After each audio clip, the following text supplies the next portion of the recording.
கொங்கு நாட்டு ஸ்பெஷல் அரிசி பருப்பு சாதம் எப்படி செய்யலாம்னு சொல்லி பார்க்கலாமா? வாங்க வீடியோக்குள்ளே போகலாம். ஒரு குக்கரில் 3 டேபிள் ஸ்பூன் நல்லெண்ணெய் சேர்த்துக்கிறேன். காஞ்ச வரமிளகா, கடுகு, சீரகம் இதெல்லாமே நல்லா பொரிஞ்சதுமே சின்ன வெங்காயம் ஒரு 10 கிட்ட எடுத்துக்கோங்க. இது கூட தட்டி வச்ச பூண்டு தோலை எடுத்துட்டு சேர்த்துக்கோங்க. கறிவேப்பிலை, தக்காளி 2 கட் பண்ணி இதோடு சேர்த்துக்கலாம். எல்லாமே நல்லா வதங்கட்டும்.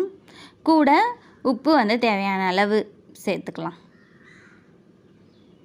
இப்போது அரிசி பருப்பு ரெண்டுமே 1 மணி நேரம் முன்னாடியே ஊற வச்சுட்டேன்.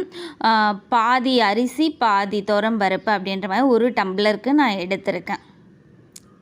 ஈக்குவல் குவான்டிட்டியில் எடுத்திருக்கேன். ஊற வச்சதை நம்ம இப்போது வதக்கின தக்காளி அதோடு சேர்த்துக்கலாம். இவ்வளோதாங்க. நம்ம எந்த கப்பில் மெஷர் பண்ணி எடுத்தோமே அதே கப்பில் 2 கப் அளவுக்கு தண்ணி சேர்த்துக்கிறேன். இப்போது நம்ம வீட்டில் அரைச்ச குழம்பு மிளகாய் தூள் சேர்த்து நல்லா கலந்துக்கிறேன். உப்பு டேஸ்ட் பாருங்கள். உங்களுக்கு கம்மியாக இருந்துச்சுன்னா கொஞ்சம் சேர்த்துக்கோங்க. நெய் கொஞ்சம், கொத்தமல்லி எல்லாம் சேர்த்து இந்த மாதிரி நல்லா கொதிக்கும்போது கலந்துட்டு குக்கரை மூடிடலாம். 2 விசில் வரட்டும். ஓப்பன் பண்ணி பார்க்கலாம்.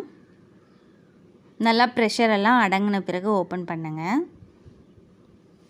அவ்வளோதாங்க, சூப்பராக அரிசி பருப்பு சாதம் ரெடி ஆகிடுச்சு.